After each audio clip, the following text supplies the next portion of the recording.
Good afternoon, everybody. Hopefully you can hear me okay and you're able to see us. And welcome to this webinar on commercial determinants of health in sport. And it's also the launch of the new book, Sport Sponsorship and Public Health. So many thanks to joining us today. And my name is Matthew Philpott. I'm Executive Director of the European Healthy Stadia Network, many of you who will know, and I'll talk to you a bit more about that shortly. Next slide, please.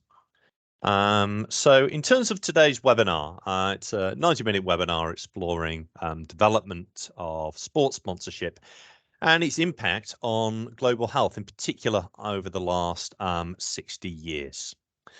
We'll consider the marketing of unhealthy commodities such as tobacco, foods that are high in fat, salt, and or sugar, the alcohol industry and the gambling industry. How are they sponsoring and how are they furthering their corporate objectives through marketing through sports assets? Our keynote presenter today, Dr. Robin Ireland, will talk through case studies describing the commercialization and the commodification of sport globally that are taken from his new book, Sports Sponsorship and Public Health. But in addition to that, we have three other presenters. I'm absolutely thrilled to say that we have Monica Kaczynska, Head of Economic and Commercial Determinants at the World Health Organization.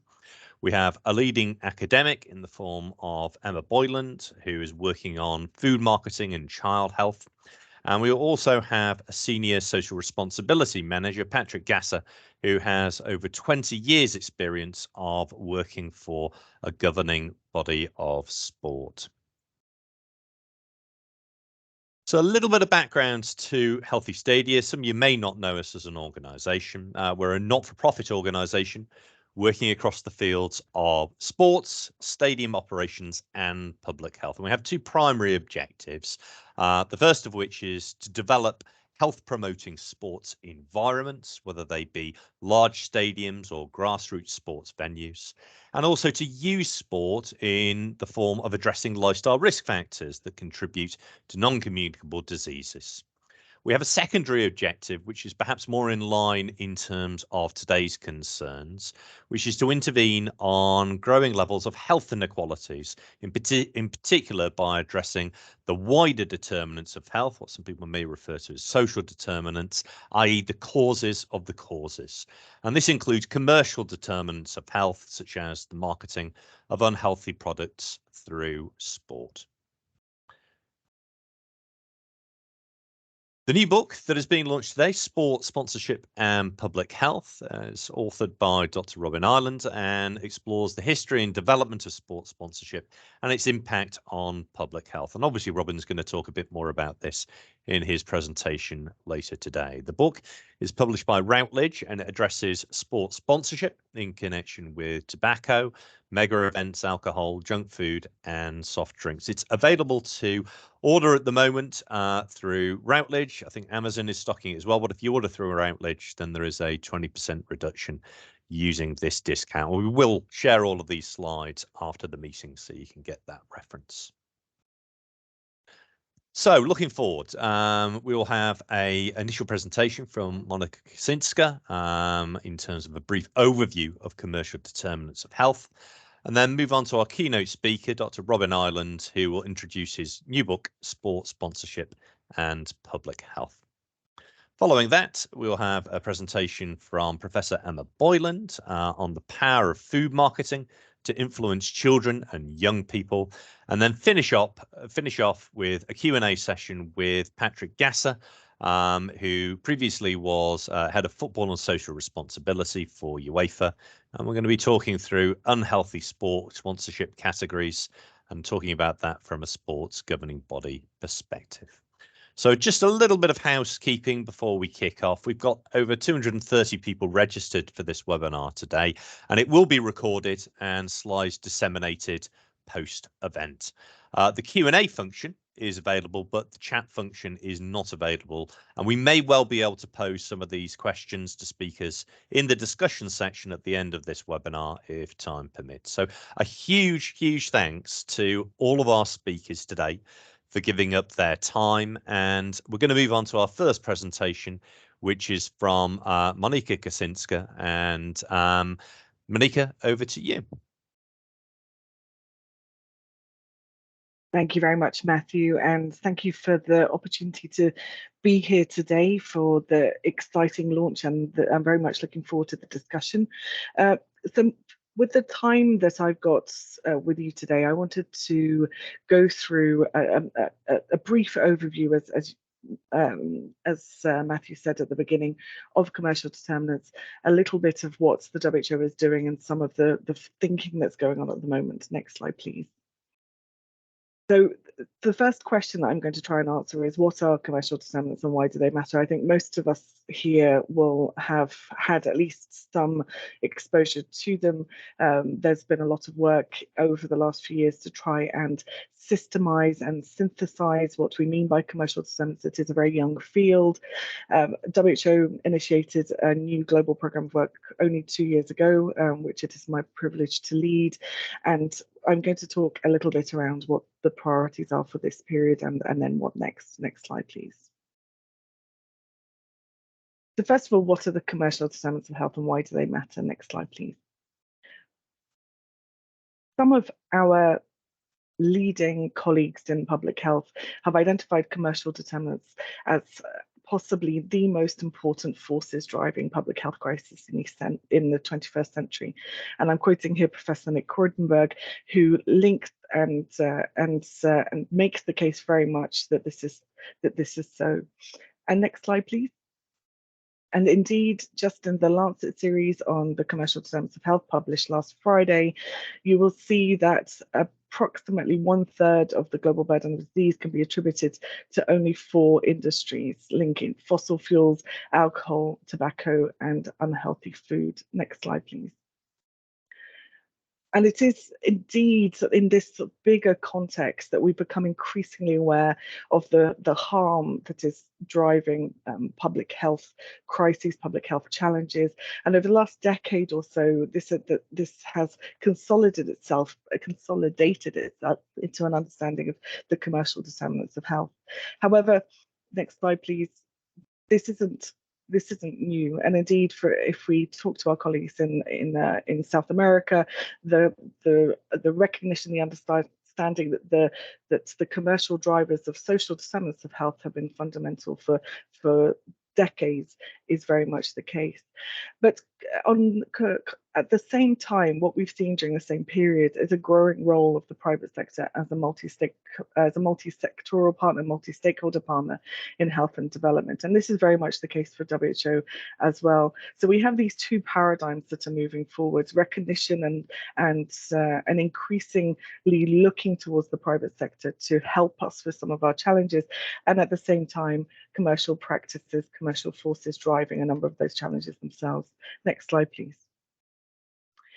And so in 2019, WHO held a high-level strategic meeting to look at how we might move forward onto this and bring a more systematic and synthesized approach towards the commercial determinants. And a decision was taken that commercial determinants, a function or a work stream, will be located within the social determinants framing. And of course, this is very familiar to many of you, the Whitehead and diagram here being a fundamental part of our understanding of social determinants for many decades. Next slide, please.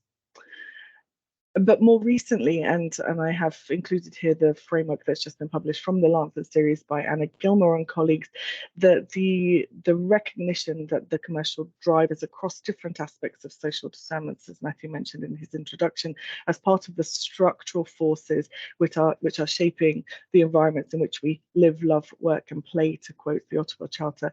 And this is so in this broader context, WHO initiated a global program of work to look at what this means and to scope this area a little bit more closely. Next slide, please.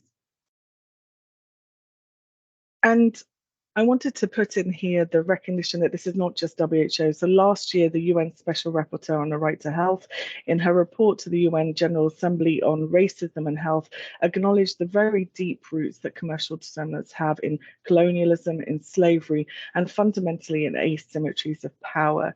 So what we see from as a public health community that manifests itself in behaviors, in environments, has on an international level is increasingly recognized as part of the driving forces that are determining our global health and health equity outcomes.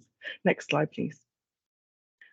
So in this context, WHO started a global program of work, and 2 years ago, next slide, please, we have a 4-part pillar to this part of the work stream. So our priorities are to scope and to understand, to try and take a systematic approach, and to provide recommendations and guidance as to what we will do next and what can be done next. So the program reflects both the rise in commercial determinants of health and their impacts, but also the private sector's role in development. It builds on the very long roots of WHO work in this area, on tobacco, on breastfeeding substitutes, on alcohol, on nutrition, but also in the areas of medicines and even in the areas such as malaria, where we know that, for example, the industrial practices driving the destruction of habitats can lead to increased malaria prevalence. The program covers the spectrum of corporate behavior, and I'll talk about that a little bit more detail, from supply chains through to regulatory influence. And being located within the social determinants frame, the focus is on power, equity, and governance. So we have 4 main priorities. The first one is to coordinate within the organization, within WHO globally, but also in our regional chapters, to convene a conversation amongst our member states, amongst stakeholders about the commercial determinants of health, to increase advocacy and awareness of the commercial determinants, and finally to catalyze and to develop tools and support countries in acting on the commercial determinants of health. Next slide, please. And we're working with a definition that was presented by the Director General in 2018, and this is the one at the bottom in blue, that the commercial determinants of health are the conditions and actions and emissions that affect health. So this is both within goods and services for payments, and includes commercial activities, as well as the environment where commerce takes place. And very importantly, they can be both beneficial or detrimental, which is very much reflecting the social determinants framing. And if you look in the top right of this slide, you can see that there are 2 definitions that have been proposed since then. In 2022 by Marnie and all, the definition of the commercial determinants are, broadly speaking, the activities of the private sector, and then just this week by Anna Gilmore and colleagues, that the commercial determinants are the systems, practices, and pathways through which commercial actors drive and health and health equity. And here you can see that our understanding of commercial determinants is really broadening from not only the products themselves, which is where very much the work has started on, and we need to acknowledge the important work in tobacco and others, but that moving also then towards the practices that commercial actors take, and then the systems in which they operate. So how these practices shape the underlying financial, economic, and policy environments that allow health policy to be taken or not, but also reinforcing what we're talking about really here is the profit motive over the other priorities such as health, equity, environment, and so on. So next slide, please. And we're working with the power framework that was put forward by Sandra Galea and Joanna Lima, which basically outlines 5 main vehicles of power: the political power, the preference shaping where marketing falls, the knowledge environment, the legal environment, and then the extra legal environment. So this is the power frame that we're using as part of informing the work. Next slide, please. And we developed quite early on a draft intervention framework to really help us understand what it is that we're talking about in practice, and particularly for public health practitioners. And if we look on the left-hand side of the framework here, you can see that there is a dichotomy between 2 sets, or there is a division between 2 sets of corporate behaviors. The first being the core business operations, including product and service design and delivery, sales, marketing, but also employment, supply chain practices, and market practices themselves, including monopolies. But in the bottom domain, the bottom blue domain, name there, it's his corporate citizenship and personhood. And this is really where we have the private sector actor or the commercial actor acting as an institution, as a stakeholder, as somewhere between the state and the citizen, and operating within a public sphere, either directly to the public or their employees through CSR activities, through public relations, but also in the political space through, for example, lobbying, tax contributions or not, and then also activities through third parties such as business associations and others. So there is a delineation here between both the good and the service and the main priority for commercial practice, and then all the behavior of the commercial actor as an institution. And then we've divided the impacts of those two sets of behaviors into the corporate impacts on basically the determinants, including the physical environments, the built environments, which we see often within the sports context, but then also, most importantly, the impacts on regulatory systems and processes. And this is, of course, reinforcing. And next slide, please. And so those provide the overarching frameworks for how we're considering it. And you can see that this is a very holistic frame. It's a broad frame, and it lends itself to, particularly here when we're talking about sports, it is not only the industries that around the commodities, but the professionalization or commercialization of sport itself, which then has these broader implications for health equity. So moving on to the main priorities for the coming period. Next slide, please. So under the advocacy strand of our programme work, there's been a lot of attention, a lot of priority put towards increasing visibility. We still know that even within the health community, even within ministries, within public health more broadly, the understanding of commercial determinants is not evenly distributed. So we're raising awareness of commercial determinants, of their impact, and the need to increase the evidence based on their knowledge within that. And this is why for example, the book that we're launching here today and Robin's work is so important to help broaden that evidence and knowledge base. And for us, we have, and then I have a list of resources at the end, but we have a WHO topic page. So this is acknowledged as a within the taxonomy of health topics at the WHO level. There is a fact sheet which is regularly updated. We have a webinar series which covers different areas that are being explored, such as on data and digital spaces that are still quite new, and others. And then we have regional specific activities. And most recently, just on Friday, our Director General, Dr. Tedros, has published a commentary in the Lancet alongside the Lancet series on the commercial determinants of health. Next slide, please. And importantly, and this is our main priority and what we're working towards for publication next year, is the first global report on commercial determinants, which will aim to synthesize the evidence, synthesize the work that's been undertaken over the last couple of years, and to provide recommendations and a way forward on this area at the global level. Next slide, please. We have an editorial board that's been appointed to oversee this work from a scientific perspective. Next slide, please. I'm not going to go through this in detail. But just importantly, the objectives of that report is to provide a clarification within the policy space on the concepts and the terminology of commercial determinants. What is it that we mean? To present the case for action on the commercial determinants by member states, but also by others, to synthesize the evidence base as it stands, and to support countries with evidence-informed policy recommendations. So this is really a milestone for the work on commercial determinants. It's the first ever global report by WHO in this area. Next slide, please.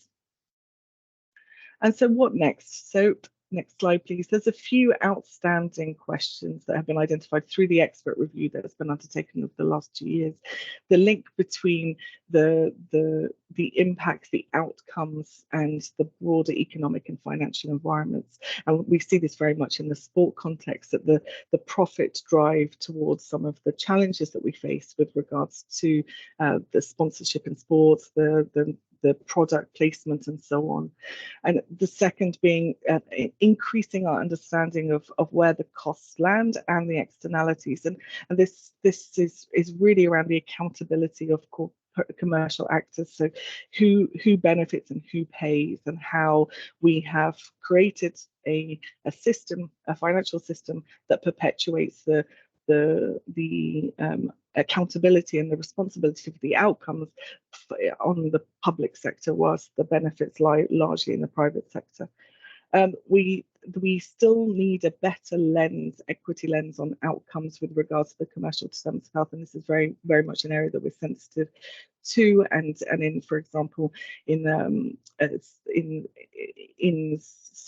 if we take the example of sporting events, offsetting the opportunities that come with sporting events for example, men, and being able to target men through health promotion messaging and health promotion activities versus the exposures that come alongside certain branding and sponsorship, and the challenges and the harms that we know are associated with that. And then finally, of course, for public health practice and public health policy, managing and identifying the risks and managing those conflicts of interest. And this is very challenging, and not only in high income countries, but also, as you may expect, in low and middle income countries. And this requires still more work from us as the public health community in order to address it. Next slide, please. And I'm going to just end with a couple of points for your reflection for us as we move on to the main part of the webinar today. We've undertaken a set of dialogues with policymakers across different countries, both in different contexts and in different parts of WHO's regions. And there's been a number of issues that emerged from this dialogue as priorities, or as areas for us to maintain within our thinking as we move forward. The first one, and this is very important, the need for evidence capacity. We do not have commercial determinants integrated into public health surveillance systems. We still do not have some of the frameworks that we need to really understand and to take that understanding into that policy context. So this is still a priority even for very high capacity settings. The second is the need for awareness raising and advocacy, also within governments and policy spaces. The third is that NCDs remain the priority entry point for the countries that we have spoken to. Tobacco isn't on here because that is, of course, under a very distinct legal framework, but food, alcohol, and gambling emerge as priorities within that. Countries have asked us as a WHO not to develop new approaches, or not to create siloed approaches towards commercial determinants, but rather to integrate them into our strategic approaches around health and all policies, around health promotion, and so on. And that currently, within the broader economic context, these issues around taxation, and not only sort of taxation with regards to particular products, but also the taxation, the broader corporate taxes as part of fully financed public systems, the trade discussions, economic development, particularly in post-COVID recovery, are really areas that we need to be hooking our discussions on commercial determinants on, in order to make sure that they are relevant and appropriate. In terms of governance and tools, conflicts of interest, guidelines on private sector interference within the policy space, and this includes at the local level, policy coherence across different parts of government, whether that's local government, subnational government, or national government, and then institutionalization of private sector involvement in policy processes and what that means. And finally, very importantly, local government per se, so how to support and enable local government to address commercial determinants within a local context, and the role of public health practitioners within that. So this is very important for us to think about and look forward.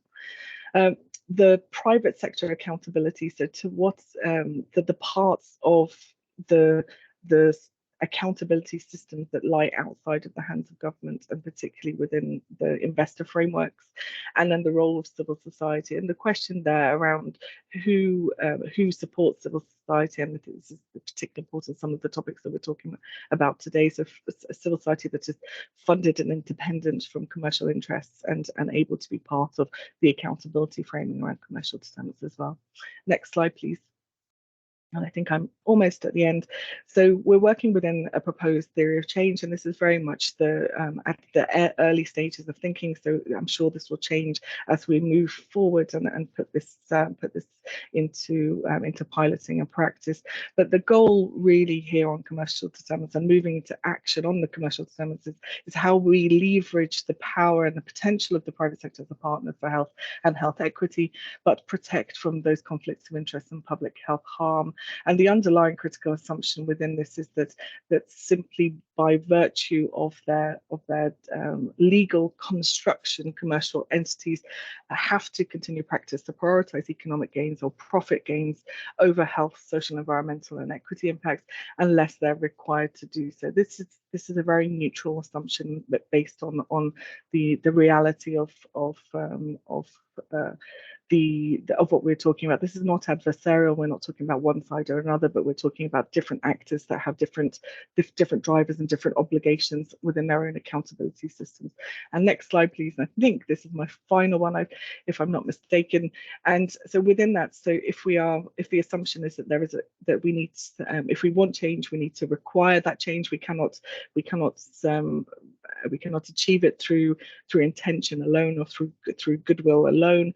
Then there are 5 drivers that have been identified as potential drivers for action on the commercial determinants. First and foremost, the public sector in its intervention, its process approaches, regulation, of course, but also its fiscal incentives and policy tools. Secondly, corporate governance and investor action itself, so the corporate governance mechanisms that are at our disposal as a society. The third is social demands for better corporate practices. The fourth, and very importantly, is a strengthened public interest knowledge environment. So this is not just within academia, but also the media and think tanks and others. And then finally, increasing the prioritization of health in the underlying international instruments, particularly around trade and financing. So this is a very short whistle-stop tour. I could talk for much longer, but thank you very much for that. And next slide, please. And here, for anyone who wants to take a quick screenshot of the main WHO resources that are available at the moment on the commercial determinants. And it just leaves me to say thank you again to be able to join you here today and the opportunity to talk to you. And I'm very much looking forward to the rest of the discussion. Thanks so much, Monica. That was a tour de force. You say whistle stop tour, but that was fantastic. I think we could potentially, yes, a few claps coming from the audience.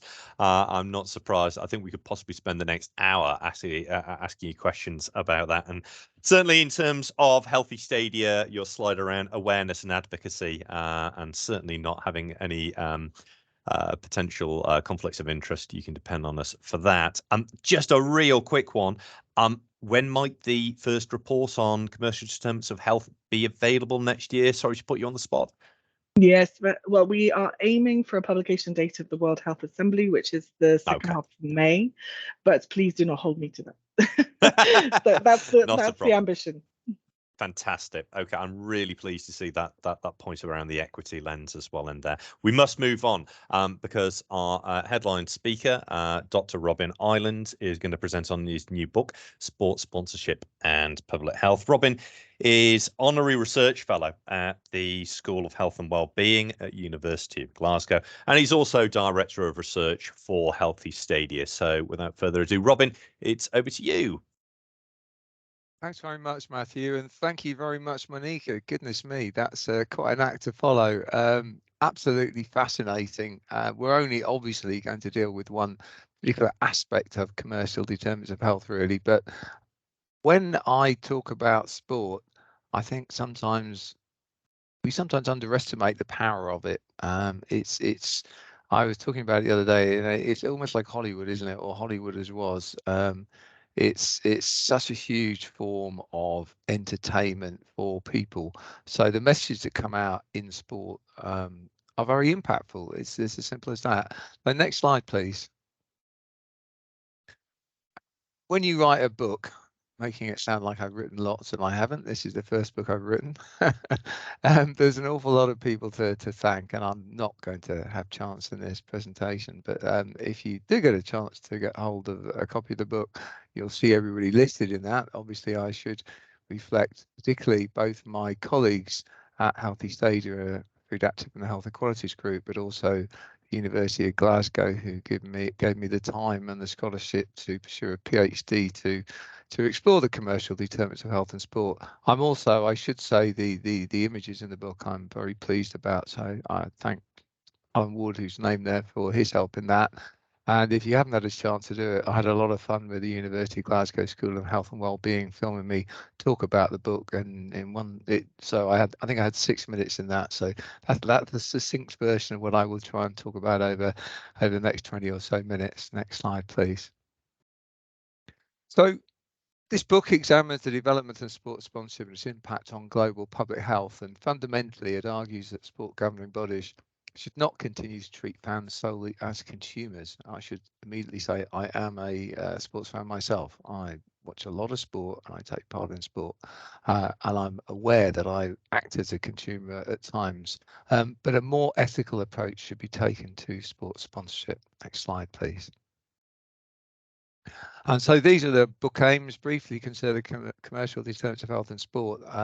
In terms of talking about what commercial determinants of health are, obviously Monique has done a brilliant job on that, so I don't need to spend very much time on that.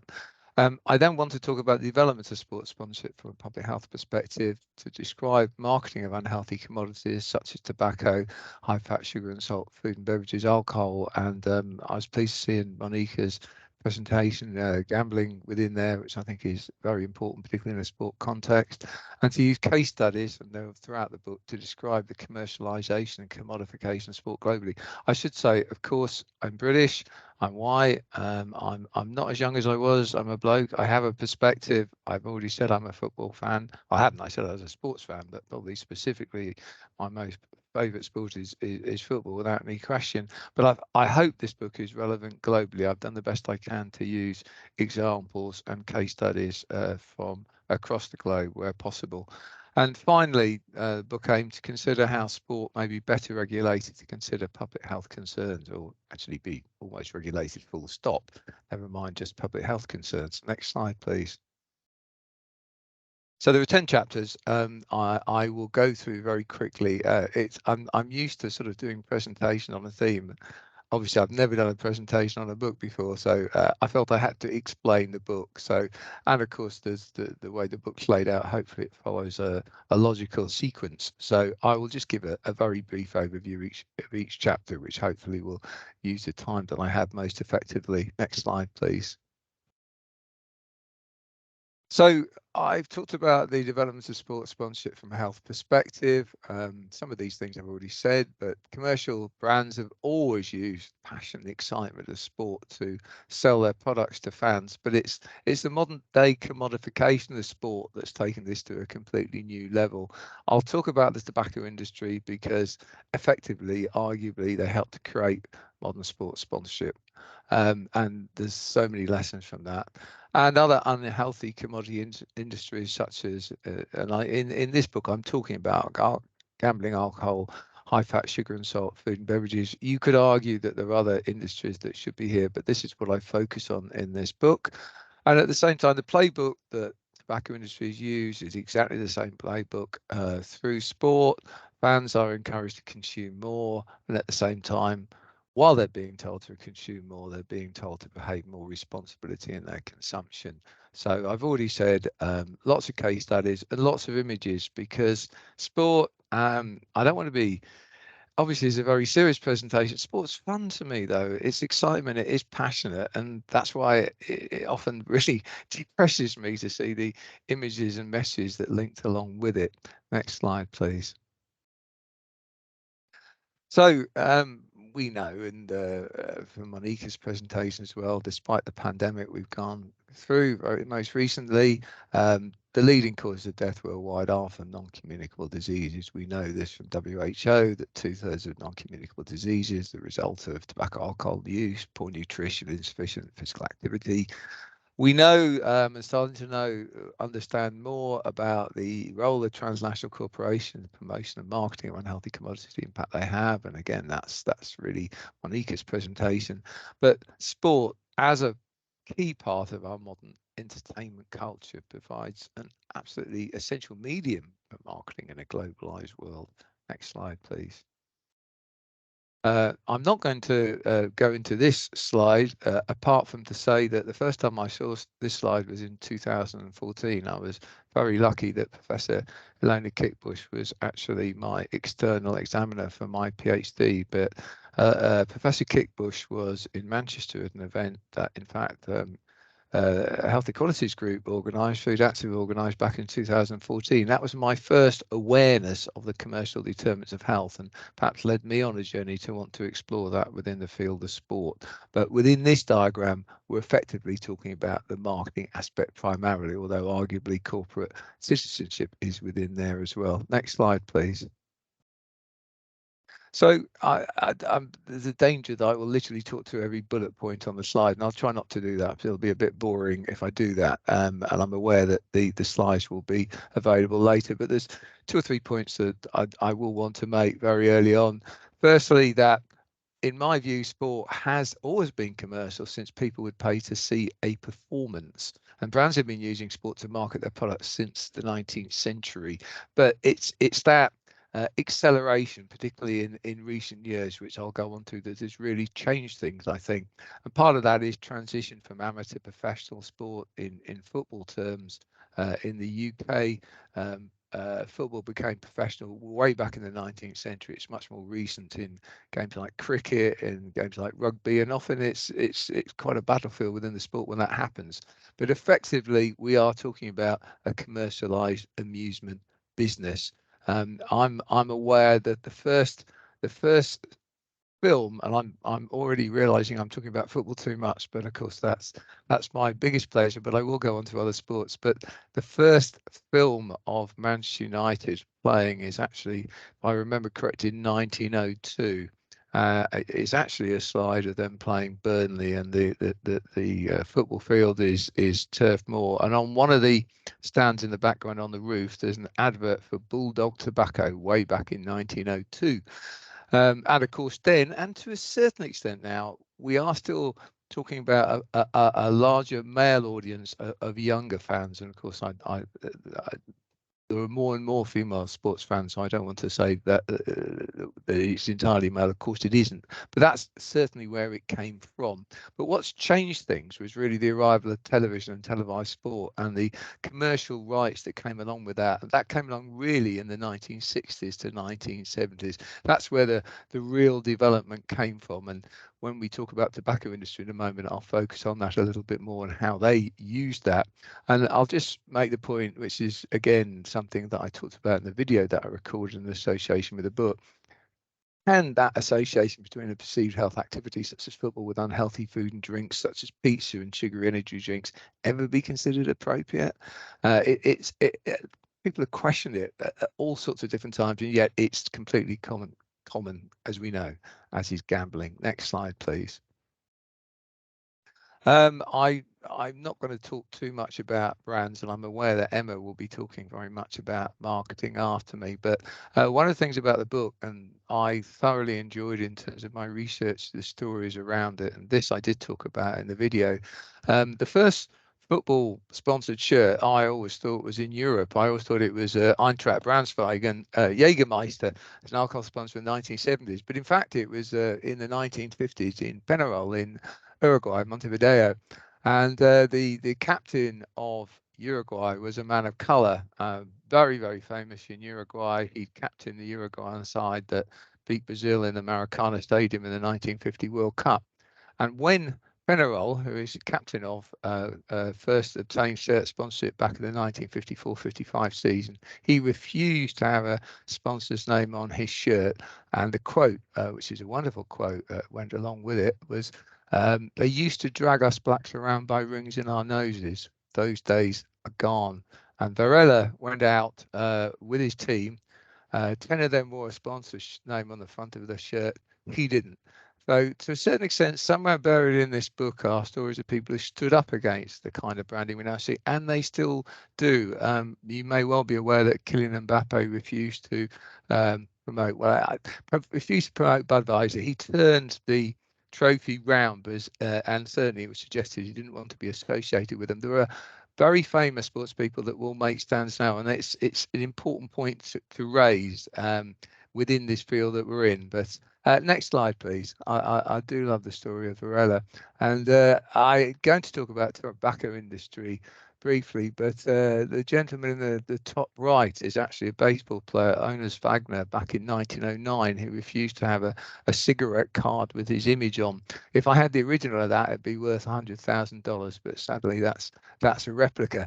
But it's important to remember that right early on, tobacco companies were very quick to see the value of sport in their advertising.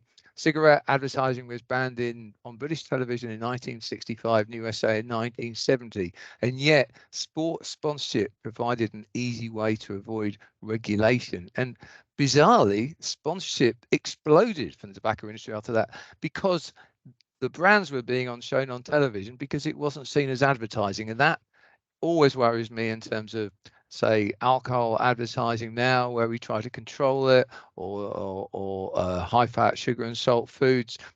Sport generally seems to get a free ride. If there's regulation around advertising and promotion, they generally forget these commodities. Forget is not the right word. They're left out. So this playbook the tobacco industry developed has been much used, and I think it's very important in terms of the influence of public opinion through PR, lobbying against legislation, regulation, marketing, emphasizing personal responsibility in consumption. The industry that seems to be doing it most closely to that now in the UK is probably the gambling industry. You could almost follow every single tactic the tobacco industry have used there.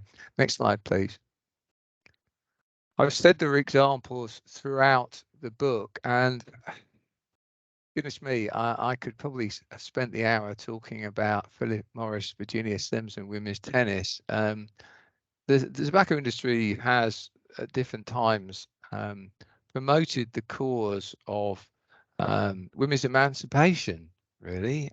You can go back to being associated with Easter parade marches in New York back in the 1920s, where you have societies which are very patriarchal, which have repressed women's rights. Women being able to smoke has been promoted by the tobacco industry as a good thing, with all the sort of knock-on effects that we know go with that. So this is just a classic case of tobacco industry trying to associate itself with becoming really a corporate good citizen.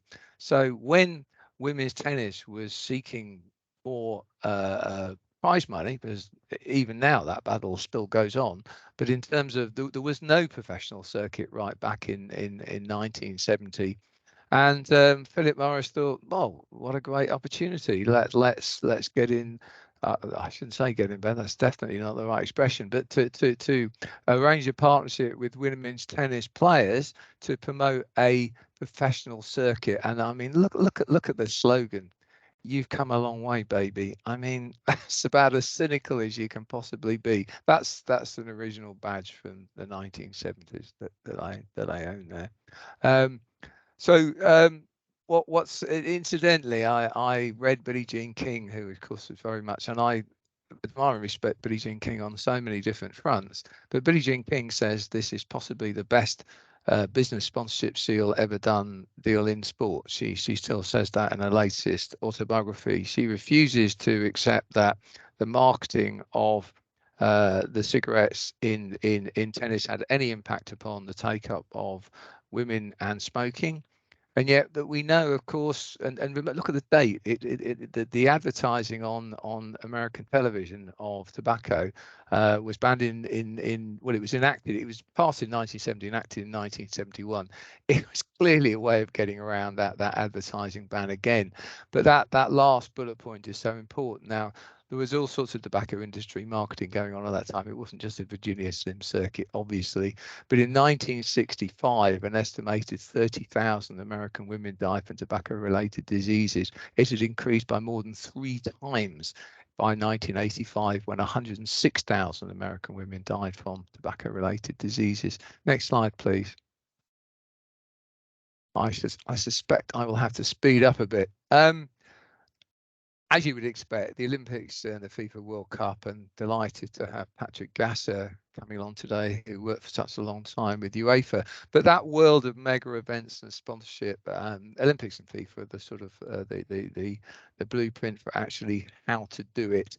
And the principal sources of revenue, and this is across all professional sport, is the sale of television rights and sponsorship, both international and domestic.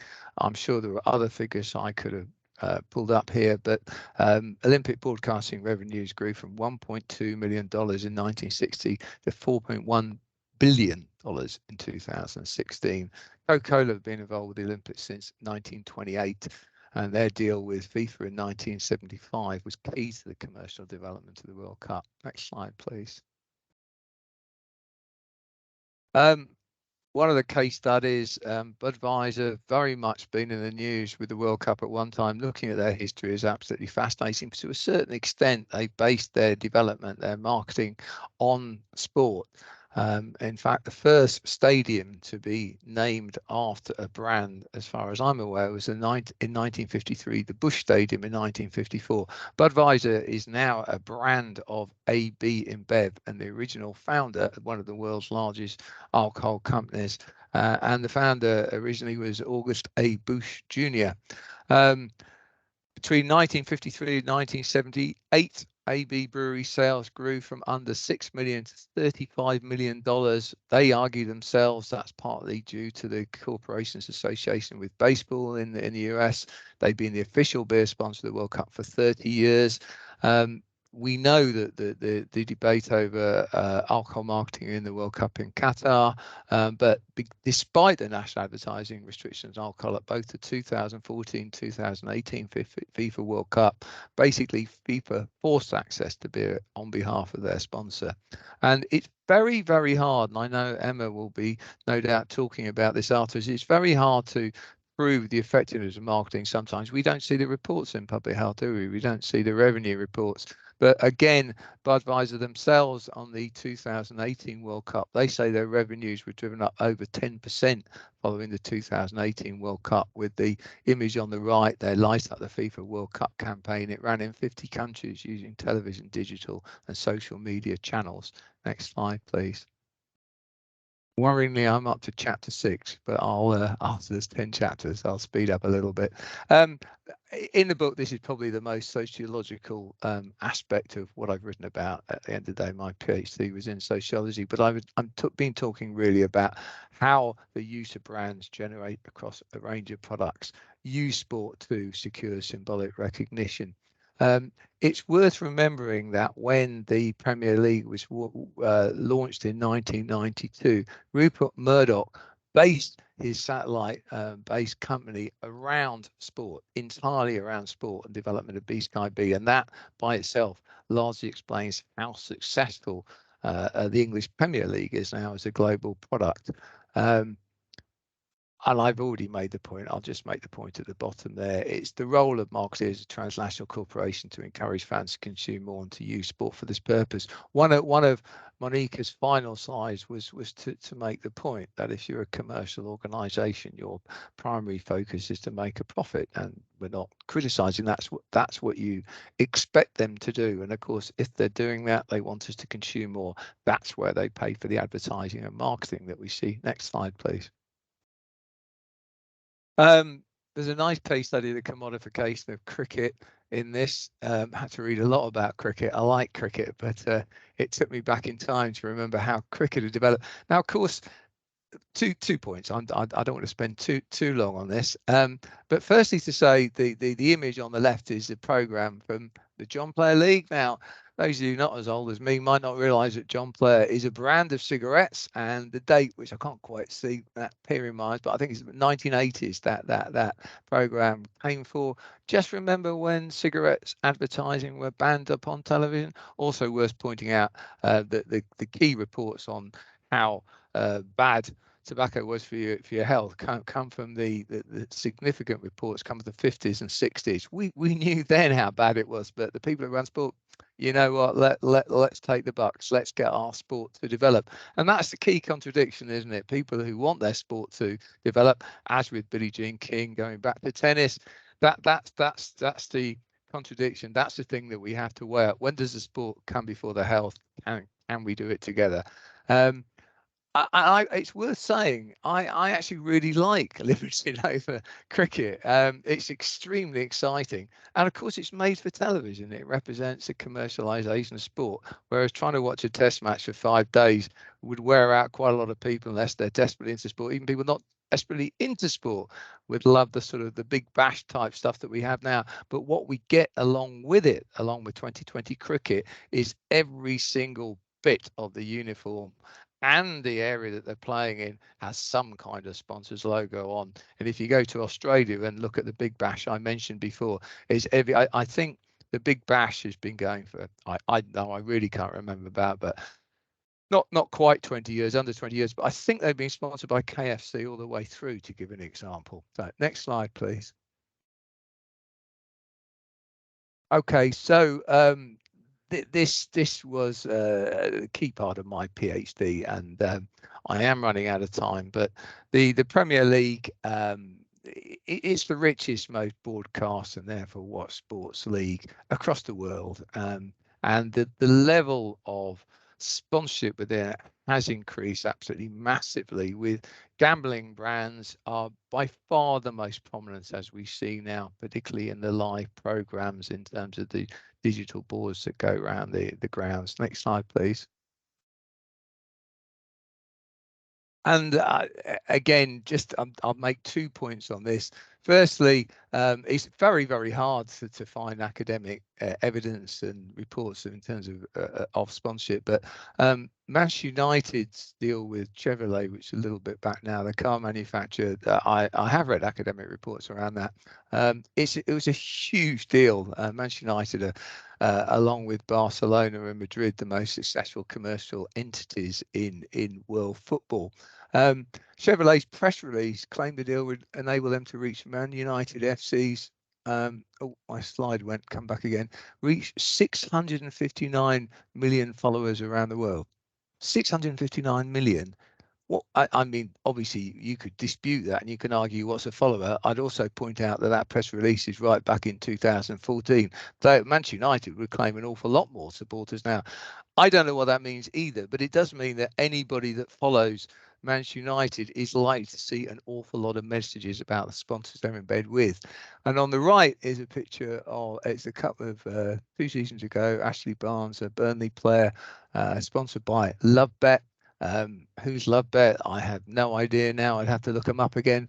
But that's the point. The language above LoveBet is not English, and yet this is an English football team. But the message was basically aimed at people who wanted to gamble, or not necessarily people who wanted to gamble, fans who were being persuaded to gamble, often in Asia, often in countries where it's not even legal to gamble. So we have to remember that, and I was talking to people in Scotland this morning, where Rangers and Celtic have gambling sponsors on the front of the shirt. Of course, the Scottish Premier League is nothing like as big as the English Premier League, but those clubs have huge social media following. So anytime you see a Celtic shirt or a Rangers shirt, they're both sponsored by gambling companies, you'll see that brand. Next slide, please. Just got 2 minutes left, Robin. All right, I'll do my best to speed up. 3 chapters. I've already started to talk about sport and brand engagement, and I think that Emma will talk a little bit about this as well. So next slide, please. I wanted just to talk briefly about Red Bull, which will link in with Emma.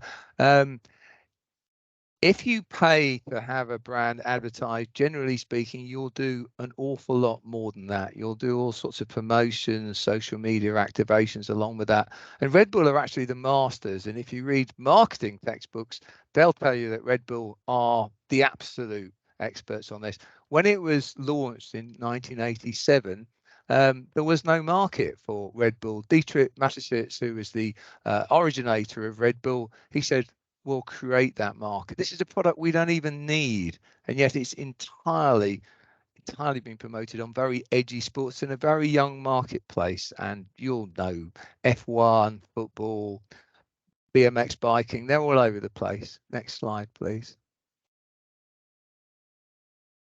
We need to talk more about regulation. I'm hoping it might come up in the discussion after this time. How do we do that? At the moment, and you'll have seen the chief executive of the Premier League talking the other day, opposing a regulator in sport. People who run sport don't like people telling them how to run sport, and yet sport has such a big impact on wider society. Why should it be different from any other type of business? Next slide, please. I'm just going to go on to the next slide. There are recommendations in the book for sports governing bodies, for governments, etc. I've just about run out. I just want to make the point that there's a lot of discussion now about greenwashing in sport. If we're talking about greenwashing, if we're concerned rightly when sovereign states run English football teams, as in the case of Newcastle United or Manchester City for that matter, surely we should be considering about other impacts in terms of our health. And I think I've got 2 slides. One of them is just pictures. Next slide. Let's face it, sport is often about hooking them young. In the current Chief Medical Officer of the UK's words, if advertising didn't make an effect on people's behaviours, then people, companies, wouldn't pay the very large sums they do for it. And there's a couple of closing slides, and I will stop because I am over time. Thank you. I could talk about this for ages. I spent a lot of time researching and writing it, so thank you for the opportunity. Great stuff. Thanks, Robin. Of course, the beauty is if people want to find out more, they're going to have to order your book. So that is available, like I said, on Amazon and through Routledge on that special reduction. We're going to move straight on, but loads of claps for you, Robin. A fantastic whistle-stop tour of your book. I think really some fantastic points at the end there about regulation. I'm afraid that sport really does have to accept that in terms of the power it has, there has to be some sort of regulatory mechanism as well. So I'm going to move on now to Professor Emma Boylan. And Emma is Professor of Food Marketing and Child Health based at the Department of Psychology at the University of Liverpool. And she's research lead for the department and also leads the Appetite and Obesity Research Group. And Emma's going to talk us through the power of food marketing to influence children and young people. Emma, thanks for joining us today, and over to you. Thanks very much, Matthew, and everybody. It's a pleasure to be here today to hear more about Robin's fantastic book and to add to the discussion. So I've been asked to talk about the influence of food marketing on children and young people, including that which is through sports assets. Next slide, please. So this is a slide that's commonly used in presentations that I give, so I think it really neatly encapsulates what we need to know about marketing in order to make, a body of evidence to show its effects and to support public health policy and so on. So essentially, this speaks to the fact that in order for marketing to affect behaviour, we have to be exposed to that marketing. It's about the reach of messages, the frequency of messages, and what those messages show in terms of the healthfulness of products. But it's also the power of that messaging to persuade. So it's the creative aspects of that messaging, how it grabs our attention, holds our attention, and is in a position to persuade us that that's a product we might want to buy or indulge in. And it's the combination of those two things, the exposure and the power, that drives influence on things like purchasing and intake behaviours that, of course, affects our overall health. Next slide, please. So just today, I'm going to give a very brief overview of what we know about evidence that there's extensive exposure to unhealthy food marketing, including through sports, how that food marketing has an impact on eating behaviours in children and young people, and how that marketing serves to persuade, so the particular features, and particularly those that are used and tie-ins with sport in order to be persuasive and to have the impact that it does. Next slide, please. So I'm going to start with looking at exposure to food marketing. Next slide. So when we think about where do young people see food marketing, there's a wealth of literature out there to show that it's highly prevalent across all the spaces you would expect. So television, of course, through commercials and in broadcast messaging, in outdoor settings, such as on billboards, bus shelters, in our general environment, of course, in the places like the cinema, on radio as well. But also online has become, obviously, in recent years, a very dominant force, and there are many digital platforms, including social media, where food marketing and marketing for other harmful commodities are highly prevalent. And the marketing tends to depict the sorts of products that we're simultaneously telling children are those we should eat, in very small quantities. So the most highly marketed products tend to be things like fast food, sugary sweetened beverages, sugary breakfast cereals, chocolate and confectionery, and all those sorts of products that are really, in contravention of what we're telling young people is suitable for a healthy diet. Next slide, please. That food marketing and marketing for those other commodities is also, of course, highly prevalent within sport. It wouldn't be possible to capture all the ways in which foods and other products are marketed through sport on a single slide. And I know that Healthy Stadia have done an awful lot of work in mapping this sort of activity really effectively. But of course, the point to make is that it sort of permeates sport at every level, from grassroots through to elite sports and professional sports.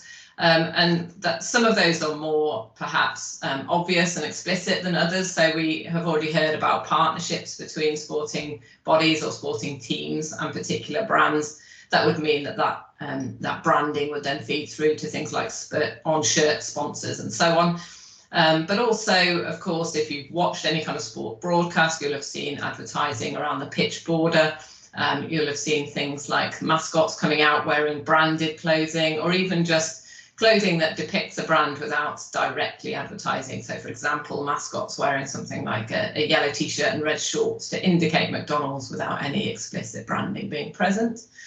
You also saw very briefly an image that Robin showed of a bus, which is the Coca-Cola tour of the country with the Premier League trophy, that would then park up in kind of city centres and advertise its product along with that sporting connection.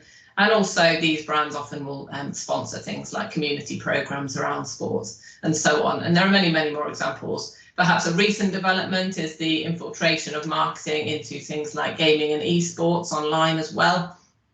And of course, none of this is distinct from the previous slide. So sports are also shown on television. Sports are also very prevalent online and in social media platforms and so on. So the link-ups are evident in a number of places. Next slide, please.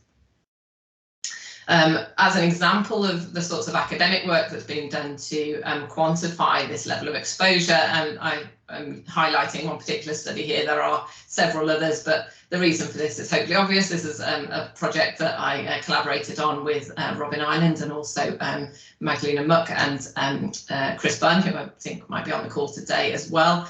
And essentially, this was looking at the broadcasting of the 2018 Men's World Cup for football. And it was looking at the broadcasts of the quarterfinals onwards, including the final, which was shown both on ITV and BBC, and capturing all the brand cue instances for unhealthy commodities that appeared within those broadcasts. And as you can see from the numbers provided there were almost 1,800 marketed references during that footage that we captured, over 200 per broadcast. They were dominated by food and beverage brands, and you can see the brands along the bottom. And Mengniu is a Chinese brand that is a dairy producer, so it sells a lot of ice cream. The others I'm sure you will recognise more readily. The remaining brands were largely alcohol and some gambling as well. The majority were provided on the pitch border, but also in a number of other places. So if you think of when you watch a single sports broadcast, and I'm sure this is giving Robin a headache just remembering the process of trying to capture things like a manager being interviewed with the board behind them with a number of different logos. If you think of the within match footage where players are moving around and a pitch border will become visible and the shirt sleeve will become visible and so on. If you think of the number of ways in which branding is shown, including brands and products being kind of shown embossed digitally onto the pitch and at the side of the pitch and so on, it's really quite extensive.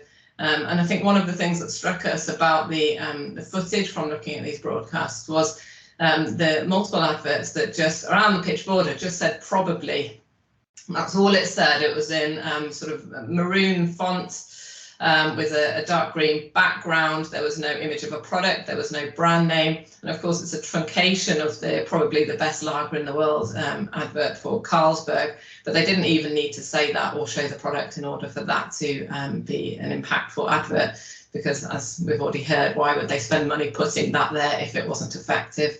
So it shows just quite how sort of subtly these references can be applied, but they are highly prevalent. Next slide, please. Just to make a nod to that sort of esports development that's perhaps more recent, I know that I think Travis Masterson's on the call actually as well, and he's done some terrific work in this space. I've also collaborated with him on some of these projects that are looking more broadly at the gaming culture and sort of game stream culture, which shares a lot of parallels with esports, of course. And in recent years, there's been a real proliferation of the presence of unhealthy commodity marketing on platforms where gamers will congregate and view and play things like game streams. And these are often very popular with children and young people. And the messaging for brands will be provided in the titles for streams as overlays on the screen. There's an actual gamer there, which will often have kind of, like you can see on the picture there, I think a Red Bull fridge just behind him. And that's not an accident that that's there. That particular streamer is sponsored by Red Bull. As we've heard, they're very tapped into the youth market and use very clever strategies. So it's clear that the brands are using sports both in the real world and online in order to promote their products, particularly to a sort of enthusiastic youth audience. Next slide, please. So moving on to the impact of this marketing on behaviour, we've previously mapped the evidence for food marketing's impact onto this sort of hierarchical stepwise model. That's not to say that it always works in this neat fashion, but it's just a sort of relatively neat way of encapsulating all the different impacts that we know food marketing can have through sport or otherwise. And we know, for example, that exposure to food marketing can obviously increases awareness of brands and products, but also normalises their consumption. So it tells us that everybody else is consuming fast food. All other parents are feeding their children fast food, or sugary beverages are normal to consume, snacks are normal to consume, and so on. It also provides, of course, a sort of a cue or a trigger to start us thinking about food, thinking about driving motivations towards food and acquire it through purchasing or requesting that a parent purchase it for you. And there's strong evidence across all of these points, including increasingly now evidence that children in particular are not able to adapt their intake later in order to kind of control the overall caloric intake. So, for example, if they have had marketing exposure and been cued to consume some additional calories, they will not then consume less at a later meal in order to compensate for that additional intake, such that overall what this is doing, therefore marketing is contributing to additional or excess caloric intake that of course over time would lead to weight gain and all the diseases that we know are associated with excess weight. Next slide, please. In terms of food marketing broadly, not specifically for sports, but a number of studies have provided similar effects for sports-based marketing as well.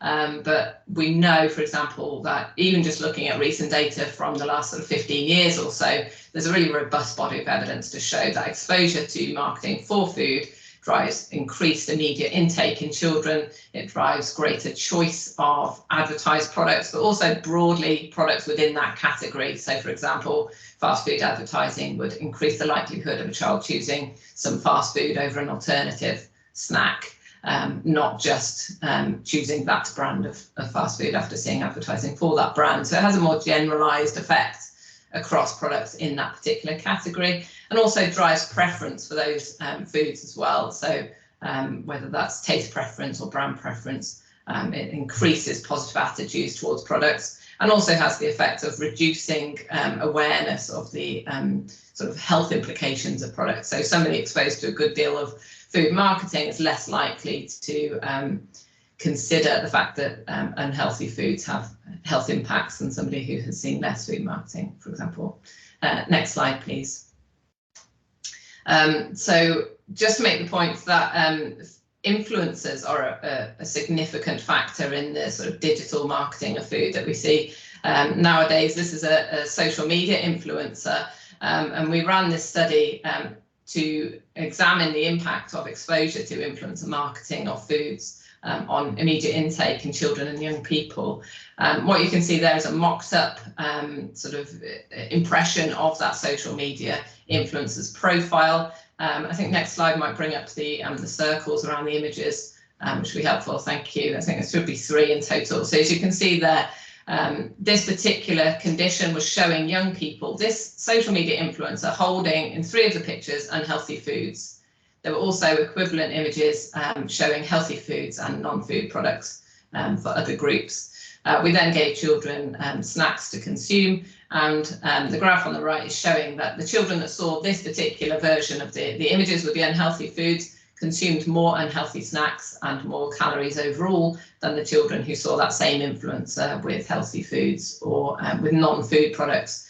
So that's just an example. There are many more studies, but the point is that influencers who are social media personalities with huge followings do have an influence, as the name suggests, and can influence particularly young people to model behaviours and to follow their endorsements in that way.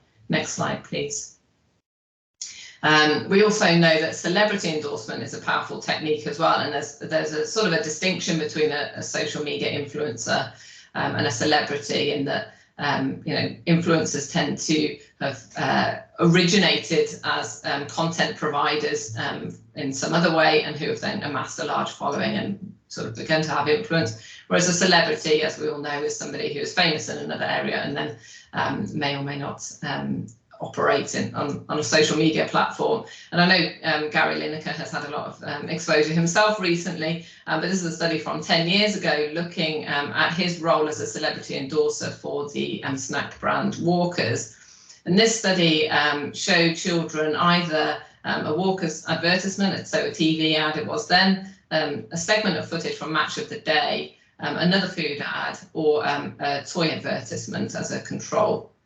We then provided children with snacks that were either labelled as Walker's or as a supermarket brand, as you can see on the image there. In fact, all of the crisps were Walker's crisps, so there was no reason to sort of actually select one over the other by virtue of taste or sort of taste experience. But what we found was that exposure to Gary Lineker, whether it was in an Walker's advertisement context or as a presenter of Match of the Day, led to greater consumption of the Walker's brand over the other brand and greater overall consumption, showing that Gary Lineker by that point had been advertising Walker's for a number of years. And what these findings suggest is that his mere presence, even out of an advertising context, is enough to kind of trigger consumption of the associated brand. Next slide, please.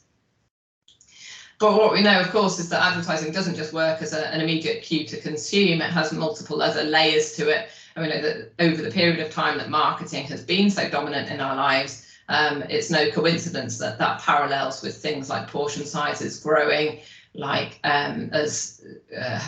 developing different sort of eating patterns, so an enhanced propensity to snack in between meals. And these are things that have been driven by marketing messages.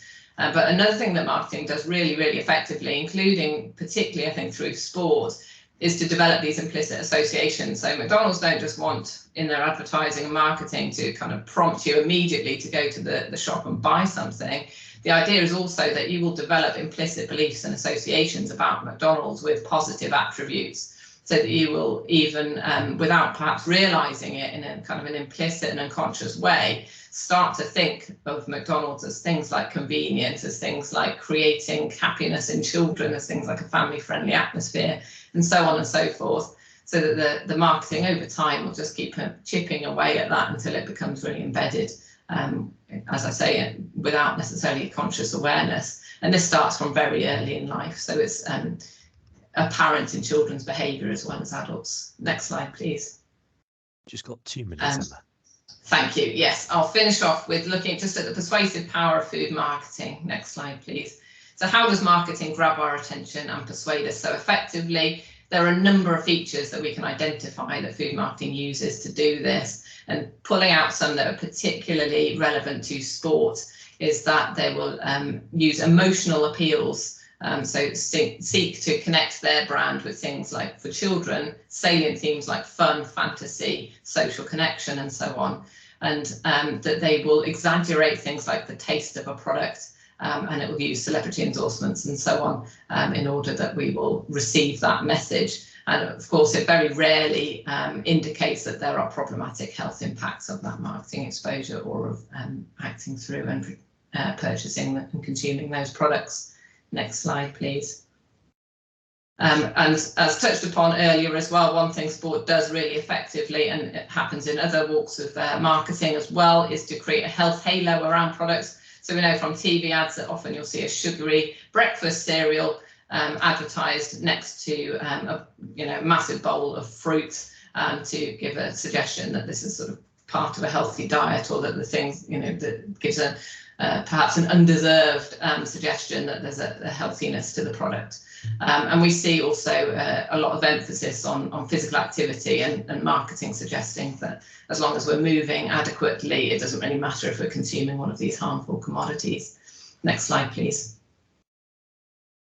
So to finish up, I think what we know about food marketing and what we know about that marketing through sports assets is that it's really a sort of almost a toxic combination of all these really, really effective strategies. So we're getting the exposure because it's a highly popular thing to observe and engage in sports, but it's also using influence and celebrities that are powerful endorsers and powerful influence over our behaviour.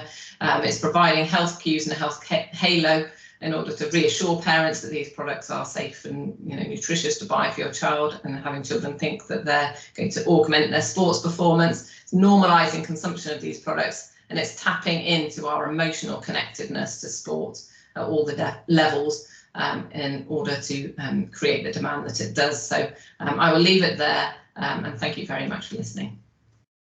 Fantastic. Thanks so much, Emma. A really great introduction in terms of just some of those psychological drivers that are underpinning some of the reasons why HFSS and other unhealthy sports sponsors actually spend the money that they do. So just before we move on to our final section of the webinar, please do bear in mind that the question and answer box is functioning if any of the delegates want to submit any questions. But we're going to move on to our final speaker in the form of a Q&A session. And that's going to be Patrick Gasser. And Patrick directed UEFA's Football and Social Responsibility Unit until his retirement at the end of 2020. Patrick joined UEFA in 1999, supporting football development in Eastern Europe. And before coming to UEFA, Patrick worked for 13 years at the International Committee of the Red Cross. And it's an absolute delight to see Patrick today. Patrick, I'm just going to open up with a bit of a general question in terms of some of the things that you have seen change, perhaps over the 20 years that you were at UEFA. So you were there for almost 2 decades, and you were head of the Social Responsibility Department. And during that period, obviously, we've seen quite a lot of change in terms of unhealthy commodities such as tobacco dropping away as a sponsorship category for sport, but then also the rise of other unhealthy categories, perhaps online betting being a good example of that. So what changes have you seen over the last 20 years in terms of the influence and also the acceptability or non-acceptability of unhealthy commodities within sport sponsorship? Well, good afternoon, everybody. Thank you for having me on. What changes? Well, I think the most recent change I have seen is company delivering fast food like Just Eat coming on the market. Before that, it was the classics like soft drinks and fast food like McDonald's. But then delivery services sort of intensified it and put it to another level. I think that was the biggest change. And then obviously on the marketing side, as it was just illustrated, it became more and more sophisticated. Also with all the different sort of media outlets you had, so that certainly made a huge difference.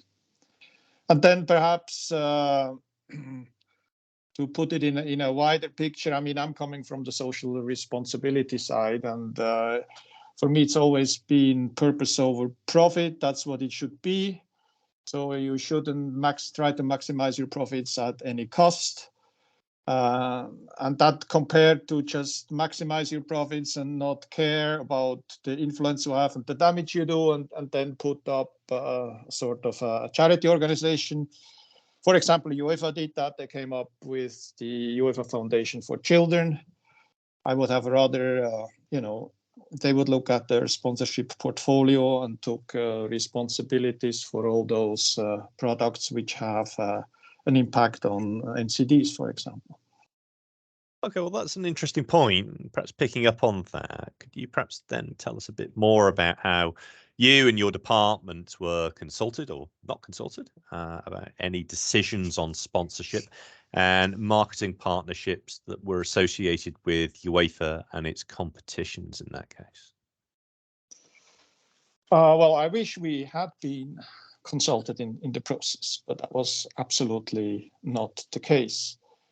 And I can give you an example. We once had sort of discovered a niche, the drinking bottles which the players use during a game, and could brand them with the respect slogan. And next season around, I found out just by chance that these bottles were now branded with one of these high-powered sugar drinks, energy drinks. There was no discussion. I mean, this is sort of perhaps an unimportant aspect, but that's how it goes. We identified a slot which had not been sold to commercial partners, and within 12 months, that slot was sold, and we were not even consulted, and did have to find out the hard way. So no, there was no consultation in the process. And you, Matthew, with you and the device of Healthy Stadia, we explored different avenues. We got a foot into the bidding process and the criterias. We managed that UEFA declared all the UEFA Champions League finals and Europa League finals as tobacco-free. And as you know, we monitored that. It was easier declared than actually controlled and implemented. It's a bit of a different story in England, because in England, football venues are already declared tobacco-free. But then when English supporters would travel, they would just smoke as much as everybody else inside stadium. And when they asked them, they said, well, here it's not restricted, so we can go ahead with it. And they had a hard time sort of then understanding that, yes, this final is declared tobacco-free. But it's not very sustainable, sort of the policy. That's what I want to say.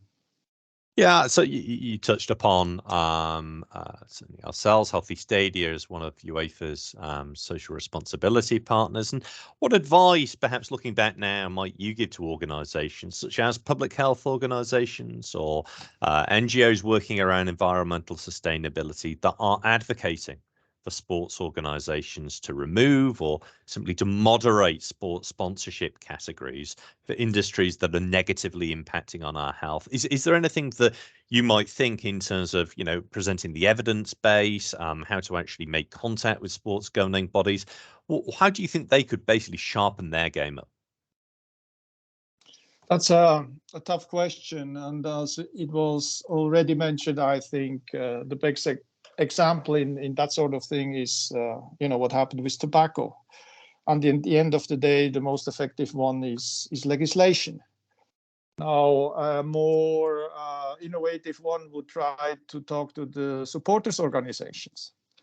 But then that's a tough one to get them to buy into that sort of thing and have their groups, advocating for it.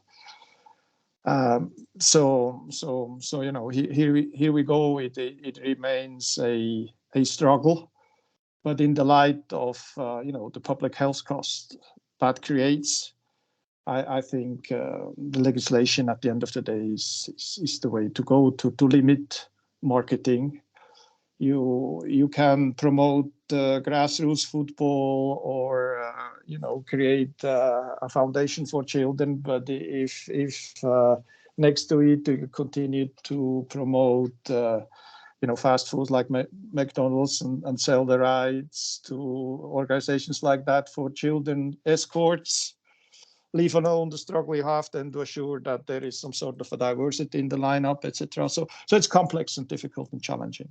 And it's, the different sponsor categories and the revenues which are generated, which sort of are leading the way at the detriment of health considerations. Yeah, and that's interesting talking about other sport sponsorship categories. So I'm going to bring our other speakers back into the conversation now, but I'll kick off with yourself, Patrick. And this final question, about sports categories. If we're making a stand, if we're going to bring in regulation in the area of unhealthy commodities, can sport actually survive with funding from other sponsorship categories, and what would they be from your perspective? Well, you don't necessarily have to change the categories. I mean, you take cars and you could promote your e-cars, so it would already be an improvement in the right direction. Or you take soft drink Pepsi Cola, why not promote their soda stream as long as they leave the syrups aside? I mean, that would already be a move in the right direction. And I believe that there are different categories around. I think sponsorship has already moved east. You see less of the American corporates these days. It moves east towards China, and different sort of industries show up on the market. Anyone else who wants to come in on that question? Monica, Emma, or Robin?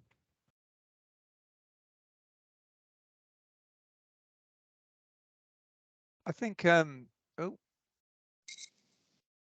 Yep, you were online there, Robin. I was on my computer was saying something different. Yep. It's a difficult question. We found that when tobacco advertising, the obvious example is when tobacco advertising went out, it was replaced, and I suspect that most time, and gambling is a current example where I suspect if gambling advertising went, it would be replaced. It's very interesting that gambling companies essentially don't have the money to go with the top 6 in the Premier League, for instance, as the main shirt sponsor. So they go in where they can afford it at lower levels. And I can think of one team in the Premier League, you'll know I'm talking about, or who were in the Premier League, Matthew, where the supporters made such a fuss about the sponsor. The gambling sponsor was withdrawn and another sponsor came in, and it actually cost the football club a little bit of money, but retained the goodwill of fans. So there may be an argument there about fans making more of a noise about it. And I think Patrick talked about going to some of the supporters associations. I do think there are perhaps other partners to get on board here, but in the brief answer to your question, I do believe there are other types of funding. It's harder at grassroots level, and I think that's something that's another big discussion. So clearly a role for the fans here. What about the role of celebrity athletes, perhaps those who've retired, who can potentially make a stand against unhealthy sponsorship? Is there anyone who has any views on that and how they can be used most positively? Perhaps if I may on that one, I've never much cared for Cristiano Ronaldo, but when at Euro 2020, which was played in 21, he sat at that press conference and moved the soft drink bottles out of the cameras to the side. He won my heart over for that move. Yeah, I think there were a few incidents of that actually during the Euro, and it's just I think it's just how best to use those type of figures and the type of role they could have in this. Monica, I've got a specific question for you, if you don't mind, reflecting back on some of your presentation earlier, and Obviously, WHO has taken a really strong stand on the marketing of tobacco brands and products, and that's obviously through the FCTC instrument. Can you see WHO, whether it's as a body or whether it's as a formative organization, taking a similar position on other types of products or unhealthy brands? So it could be potentially alcohol or possibly even gambling. Is there something that you think that could possibly be emerging in the form of another type of instrument? Trying to make sure I'm unmuted. Thanks very much, Matthew. I mean, certainly, and you hit the nail on the head with your reference of the WHO Framework Convention on Tobacco Control, which is, of course, a very it's unique in its legally binding nature, and it does create a very robust and committed legal framework for member states around tobacco, which is not reflected in across the different areas. From WHO's side, we have very clear guidance, for example, on alcohol marketing and so on. The enforcement of that and the translation of that is different because of the legal status of it. But can I also respond a little bit on the previous question with regards to the role of champions and figures, and certainly where I spoke a little bit about the drivers of change and it appears that there is certainly a role in terms of supporting that demand and disassociating some of the cause célèbre, if you like, attachment to certain products and sportsmanship. So as part of the advocacy efforts, as part of the leadership, if you like, public health leadership in this space, I think there is as we've seen in many areas, there's a clear role for champions, and particularly when we're in such a very visible space as sport. Absolutely.